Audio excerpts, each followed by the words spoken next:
ونر طريقي كي أراه يطير الهداية والتقى ونر طريقي كي أراه يطير. بسم الله الرحمن الرحيم. الحمد لله رب العالمين وصلى الله وسلم على نبينا محمد وعلى آله وصحابته ومن تبعهم بإحسان إلى يوم الدين أما بعد فالسلام عليكم ورحمة الله وبركاته. Mes chers frères, mes chères sœurs, nous continuons l'explication du livre de Muhammad ibn Salih al-Uthaymin rahimahullah, Aqidat Ahl al-Sunnah wal Jama'ah, la croyance des gens de la Sunna et du consensus. Le cheikh nous dit, nous croyons que c'est à lui qu'appartient la royauté des cieux et de la terre. قال الله تعالى لله ملك السماوات والأرض يخلق ما يشاء يهب لمن يشاء إناثا ويهب لمن يشاء الذكور أو يزوجهم ذكرانا وإناثا ويجعل من يشاء عقيما إنه عليم قدير. C'est à Allah qu'appartient la royauté des cieux et de la terre. Il crée ce qu'il veut. Il fait don de filles à qui il veut et don de garçons à qui il veut. Ou bien il donne en père garçons et filles et il rend stérile qui il veut. Il est certes omniscient et omnipotent. Non. C'est à lui qu'appartient la royauté des cieux et de la terre. C'est donc lui seul qui les a créés, les cieux et la terre, et c'est lui seul qui les gère. Et c'est pour cette raison que c'est lui qui décide de qui aura des enfants, qui n'en aura pas. Parmi ceux qui en auront, est-ce qu'ils n'auront que des filles? Est-ce qu'ils n'auront que des garçons? Ou est-ce qu'il y aura des filles et des garçons? C'est important de comprendre cette chose-là. Notre Seigneur est celui qui gère l'univers. Nous croyons que c'est à lui qu'appartient la royauté, et uniquement à lui. La royauté des cieux et de la terre lui appartient. Ça doit avoir un effet sur nous. Si nous croyons cette chose-là, vers qui devons-nous nous tourner en cas de besoin? Vers qui devons-nous nous tourner si nous désirons quelque chose, si nous désirons obtenir quelque chose? Vers qui devons-nous nous tourner en premier? Vers qui notre cœur doit, ou plutôt notre cœur doit s'attacher à qui? Doit-il se concentrer sur les causes, s'attacher aux causes et oublier le Seigneur des causes? Ou bien doit-il faire uniquement placer sa confiance et ne pas faire les causes? Ou bien, au contraire, doit-il faire les causes, mais avec un cœur qui s'en remet complètement à Allah? Car c'est ça, placer sa confiance correctement. C'est s'en remettre à Allah, placer son affaire à Allah, placer sa confiance en Allah, remettre son affaire à Allah, puis faire les causes, comme Allah subhanahu wa ta'ala nous l'a ordonné. Et dans ce verset, je tiens à rappeler une chose très importante, et pour ceux notamment qui n'ont pas d'enfants. N'ont pas d'enfants, il faut se rappeler que c'est une chose qui a été décrétée par Allah. C'est une chose qui a été décrétée par Allah. Il se peut effectivement que ce soit une chose, et c'est certainement une chose douloureuse. C'est une chose qui demande de la patience. Il faut patienter quand on est confronté à ce genre d'épreuve. Mais il faut aussi se rappeler que c'est pour une sagesse qu'Allah connaît. Peut-être qu'une personne aurait eu un enfant qui aurait été une cause de mal pour lui.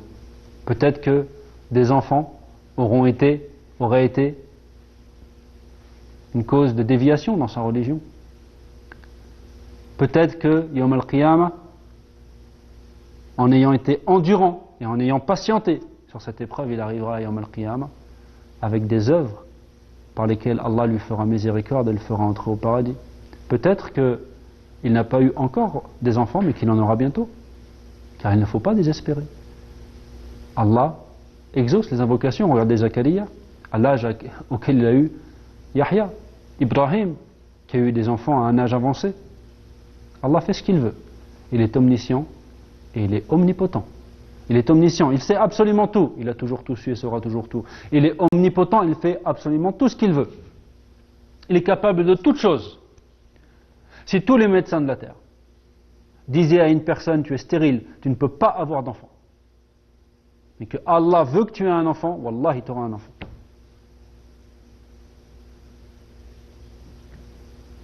Allah dit, il est omnipotent.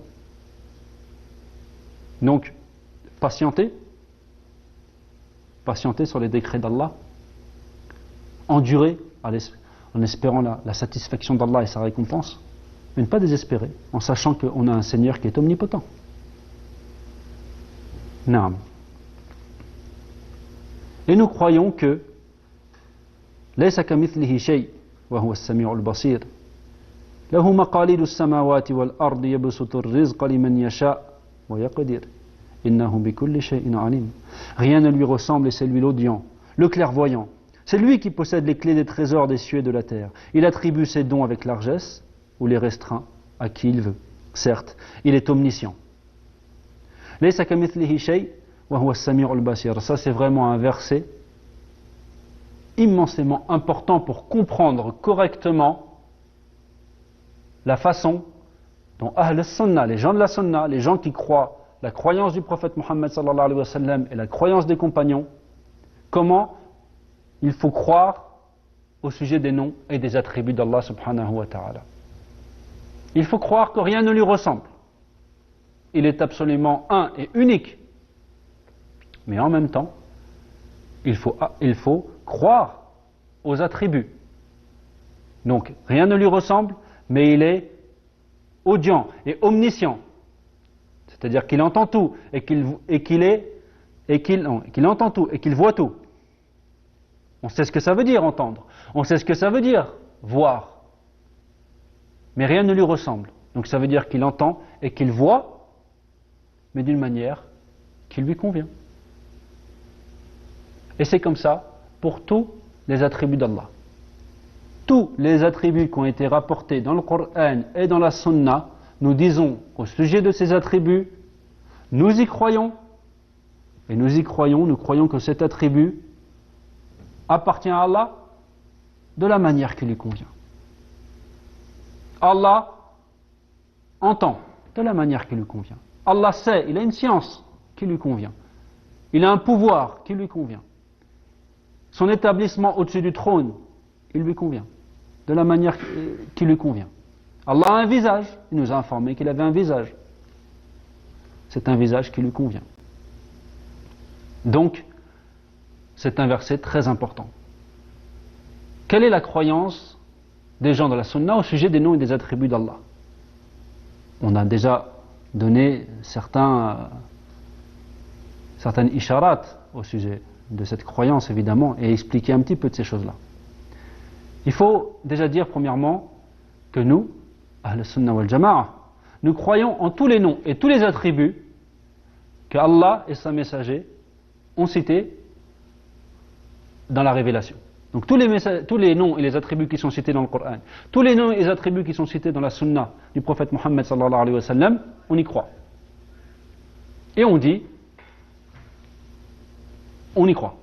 On va voir comment la manière, qu'il y a une manière particulière. On y croit. Tous les attributs qui ont été niés dans le Coran ou dans la Sunna, on refuse d'y croire. On dit qu'Allah n'a pas ces attributs. Par exemple, La ta'khudhuhu sinatun wa la naum. Ni somnolence ni sommeil ne le prennent. Donc on dit qu'Allah ne somnole pas et on dit qu'Allah ne dort pas. Pour ce qui est des attributs qui n'ont pas été cités, c'est-à-dire que voilà, il n'y a pas de négation et il n'y a pas d'affirmation. Est-ce qu'on y croit ou on n'y croit pas? On dit ni l'un ni l'autre. On ne dit pas on y croit ou on n'y croit pas. Sauf si l'attribut en question est un attribut qui implique un défaut ou une faiblesse. Comme par exemple les dents. Est-ce qu'Allah a des dents? Est-ce qu'il y a un texte dans le Coran qui nous dit clairement Allah n'a pas de dents? Est-ce qu'il y a un texte du prophète Mohammed sallallahu alayhi wa sallam qui nous dit Allah n'a pas de dents? Non. Alors qu'est-ce qu'on dit? On dit Allahu a'lam? Ou est-ce qu'on dit non, c'est pas possible qu'Allah ait des dents? Évidemment, la bonne réponse est que, évidemment, on refuse de dire qu'Allah ait des dents, on n'y croit pas. Et on dit que cette chose-là est impossible au sujet d'Allah. Parce que le fait d'avoir des dents, ça signifie quoi? Ça signifie le besoin de manger. Et manger, c'est une faiblesse. C'est parce que quand on a besoin de manger, voilà, c'est un défaut. Enfin, c'est pas un défaut, mais c'est attribuer à Allah un besoin. Or, Allah n'a absolument aucun besoin. Donc on sait qu'il n'a pas de dents. Et les noms et les attributs d'Allah, on y croit sans faire de quoi? De ta'til. Ni faire de tahrif. Ni faire de tamthil ou de takif. Qu'est-ce que ça signifie ces quatre choses? At-ta'til. Ça signifie sans refuser d'y croire. Ça veut dire que les noms et les attributs qui ont été cités dans le Coran, quand Allah nous cite qu'il a cet attribut, quand le prophète Mohammed sallallahu alayhi wa sallam nous dit que Allah a cet attribut, on y croit. On y croit. On ne refuse pas d'y croire.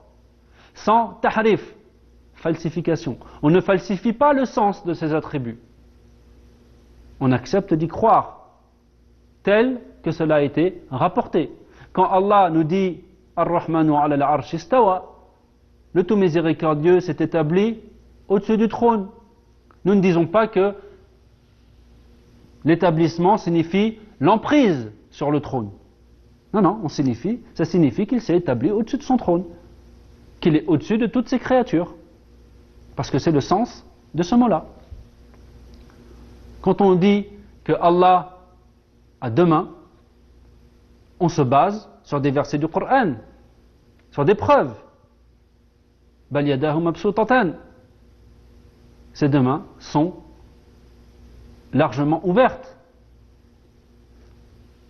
Et d'autres preuves encore. Et nous ne disons pas que ces deux mains signifient un pouvoir ou un bienfait. Nous ne falsifions pas le sens. Nous croyons aux choses qui ont été rapportées. Car c'est notre devoir. Nous avons été créés pour ça. Pour adorer Allah. Et adorer Allah, c'est notamment croire aux informations qu'il nous a données dans son livre. Nous ne faisons pas également de tamthil. C'est-à-dire, nous ne faisons pas ressembler à Allah à ses créatures. Nous ne disons pas, par exemple, que ces deux mains sont comme les deux mains des êtres humains. Ça, ce n'est pas possible. Pourquoi? Parce que Allah est absolument un. Il ne ressemble pas à ses créatures. Nous disons simplement qu'il a deux mains, car ceci a été rapporté, mais que ces deux mains conviennent à sa magnificence, à sa grandeur, à sa majesté. Et nous ne savons pas comment. Enfin, at-takif, le comment. Donner un comment particulier. Ça, nous ne le faisons pas concernant les noms et les attributs d'Allah. Par exemple, une personne qui va nous dire, qui va décrire une voiture en disant cette voiture est petite, cette voiture, l'avant de la voiture est arrondi, elle donne un comment à la voiture. Donc nous, on ne fait pas ça concernant les noms et concernant les attributs d'Allah. On ne donne pas un comment particulier. Ce sont des choses que notre raison ne peut pas atteindre. Et pour bien comprendre toutes les choses qui ont été citées précédemment, je vais rappeler la parole de l'imam Malik, rahimahullah, cet immense imam de notre communauté. Un homme est venu le voir et lui a dit: le tout miséricordieux s'est établi au-dessus de son trône. Comment s'est-il établi? L'imam Malik, vraiment ça a été dur pour lui d'entendre ça. Très très dur.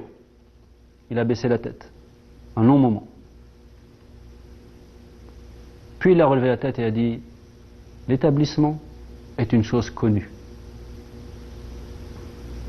Le comment est une chose inconnue. La foi en cet établissement est une chose obligatoire. Et la question au sujet de l'établissement est une innovation. L'établissement est une chose connue. C'est une chose connue, on sait ce que ça veut dire dans la langue arabe. On sait ce que ça veut dire, s'établir. Mais le comment est une chose inconnue. Parce que c'est Allah, et qu'Allah ne ressemble pas à ses créatures. On ne peut pas savoir comment il s'est établi, puisqu'on ne sait pas comment est Allah. Mais la foi est obligatoire. Pourquoi?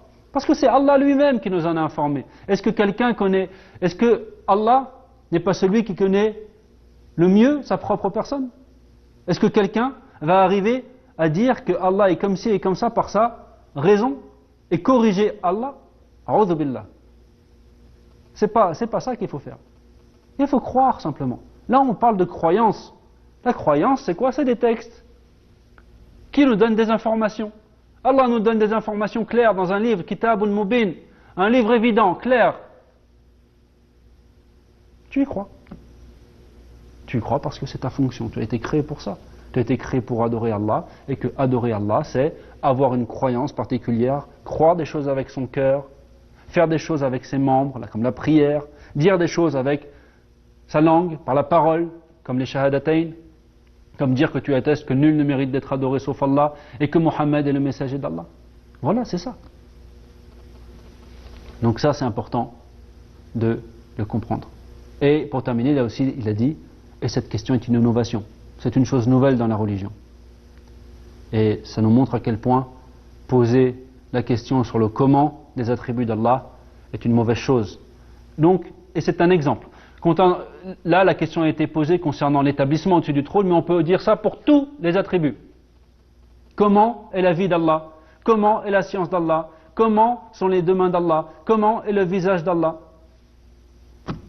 On va dire le visage est une chose connue. Le comment est inconnu. La foi est obligatoire. Et la question sur cette chose-là est une innovation. La main est une chose connue. Le comment est inconnu. La foi est obligatoire. Et la question est une innovation. La vie est une chose connue. Le comment est inconnu. La foi est obligatoire. Et la question à ce sujet est une innovation. Donc ça, c'est une chose qu'il faut absolument bien comprendre. Et il termine aussi le verset, et c'est lui l'audient, le clairvoyant. C'est lui qui entend et qui voit tout. Très important, une petite parenthèse, Allah nous voit et Allah nous entend, quelles que soient les choses qu'on dise, quelles que soient les choses qu'on fait. Quelles que soient les choses qu'on fait, même quand on est tout seul dans une pièce où il n'y a aucune créature, où il n'y a aucun être humain, chacun d'entre nous doit se rappeler de cette chose-là.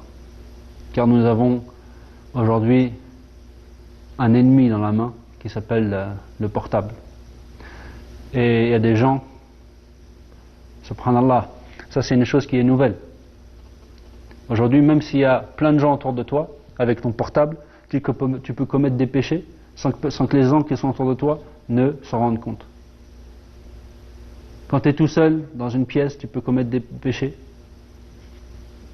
Mais sache, et chacun d'entre nous doit le savoir, moi le premier, vous, nous tous, tout le monde, qu'Allah nous voit et qu'Allah nous entend. On demande à Allah qu'il nous donne la piété et qu'il nous pardonne nos péchés. Nous croyons qu'il n'y a point de bête sur terre dont la subsistance n'incombe à Allah, et il connaît son gîte et son dépôt. Tout est dans un livre clair. Donc il connaît son gîte, c'est-à-dire sa maison dans cette vie et après la mort. Et il connaît aussi son dépôt, l'endroit où cette créature mourra. Tout est dans un livre clair. Le livre clair ici, c'est le Lawh al-Mahfouz. Le Lawh al-Mahfouz, c'est un livre dans lequel Allah a écrit 50 000 ans avant la création des cieux et de la terre, tout ce qui allait se produire jusqu'au jour de la résurrection. Allahu Akbar. Allah sait absolument tout. Et Allah nous dit, ou plutôt le shirk continue, nous croyons que c'est lui qui détient les clés de l'invisible. Nul autre que lui ne les connaît. Et il connaît ce qui est dans la terre ferme comme dans la mer, et pas une feuille ne tombe qu'il ne le sache. Et pas une graine dans les ténèbres de la terre, rien de frais ou de sec qui ne soit enregistré dans un livre explicite. Naam. Conformément à la parole d'Allah, et donc ce que j'ai cité en réalité c'est la traduction du verset que je vais citer maintenant. وَعِنْدَهُ مَفَاتِحُ الْغَيْبِ لَا يَعْلَمُهَا إِلَّا هُ وَيَعْلَمُ مَا فِي الْبَرِّ وَالْبَحْرِ وَمَا تَسْقُطُ مِنْ وَرَقَةٍ إِلَّا يَعْلَمُهَا وَلَا حَبَّةٍ فِي ظُلُمَاتِ الْأَرْضِ وَلَا رَطْبٍ وَلَا يَابِسٍ إِلَّا فِي كِتَابٍ مُبِينٍ. Nous croyons qu'Allah, وقال تعالى إن الله عنده علم الساعة وينزل الغيث ويعلم ما في الأرحام وما تدري نفس ماذا تكسب غدا وما تدري نفس بأي أرض تموت إن الله عليم خبير. Nous croyons que c'est à Allah qu'appartient la connaissance de l'heure et que c'est lui qui fait tomber la pluie et que c'est lui qui sait ce qu'il y a dans les matrices et personne ne sait ce qu'il acquérera demain et personne ne sait dans quelle terre il mourra. Certes, Allah est omniscient et parfaitement connaisseur. Non. C'est à lui qu'appartient la connaissance de l'heure. La connaissance de l'heure, le moment où les gens seront ressuscités. Nul autre que lui ne connaît ces choses-là, cette chose-là. Ni autre que lui. Ni un ange, ni un messager, ni aucune créature. Et c'est lui qui fait tomber la pluie, al-Ghayth, la pluie par laquelle la détresse s'en va. C'est le sens de al-Ghayth. Et s'il sait, et c'est lui qui sait ce qu'il y a dans les matrices. Non. Il faut bien comprendre aussi que ce qu'il y a dans les matrices englobe bien plus le fait de savoir s'il y a simplement une fille ou un garçon. Ça englobe est-ce que le bébé va vivre ou pas? Est-ce qu'il sera beau ou pas? Est-ce qu'il sera croyant ou pas? Est-ce qu'il va faire des bonnes actions ou pas? Est-ce qu'il ira, ça fait partie des gens du paradis ou des gens de l'enfer? Combien de temps il va vivre? Et plein d'autres choses. Le prophète Mohammed sallallahu alayhi wa sallam nous a informé dans le hadith d'Ibn Mas'ud radiyallahu anhu que Allah envoie un ange et que cet ange souffle dans le bébé qui n'a pas encore l'âme. Allah lui souffle donc cette âme dans ce corps qui est dans le ventre de la mère et il écrit 4 choses. Il écrit sa subsistance, la subsistance qu'il aura, le moment, le temps qu'il vivra. Il écrit également ce qu'il œuvrera et s'il sera parmi les heureux ou parmi les malheureux. Et ça englobe aussi, la science d'Allah englobe bien plus que ça d'ailleurs. Et personne ne sait ce qu'il acquérera demain. Demain ici, ça ne veut pas simplement dire le jour qui va suivre. Ça veut dire le futur. Le jour qui va suivre, mais aussi le futur. Personne ne sait. On ne sait pas. Est-ce qu'on va faire du bien? Est-ce qu'on va faire du mal? Est-ce qu'on va obtenir des bonnes choses, même dans le dunya? Ou des mauvaises choses, des choses qui seront profitables ou pas? Aucune créature ne sait cette chose-là. Et personne ne sait dans quelle terre il mourra. Il se peut qu'une personne aille dans tel endroit avec l'intention de mourir dans cet endroit et que juste au moment de mourir, pour une raison ou pour une autre, il soit transporté dans un autre endroit et meurt dans un autre endroit. Certes, Allah est omniscient et parfaitement connaisseur. Omniscient et parfaitement connaisseur. On tire de ces deux noms le fait qu'Allah sait absolument tout, qu'il connaît aussi bien l'apparence des choses que la réalité des choses. La réalité des choses la plus cachée, la plus intime. Il connaît les apparences et il connaît les réalités. On demande à Allah subhanahu wa ta'ala qu'il nous permette d'être imprégnés de tous ces noms, de tous ces attributs que nous étudions. Et qu'il nous permette que ces choses-là vraiment entrent dans nos vies et qu'il nous réforme et qu'il fasse de nous des gens pieux, qu'il fasse de nous des gens bons et qu'il nous permette de mourir dans le bien et en faisant le bien et qu'il nous réunisse au paradis et nous sauve de l'enfer et du supplice de la tombe. Hada wallahu a'lam wa sallallahu wa sallam ala nabina Muhammad wassalamu alaykum wa rahmatullahi wa barakatuh. لله رب العالمين تطيب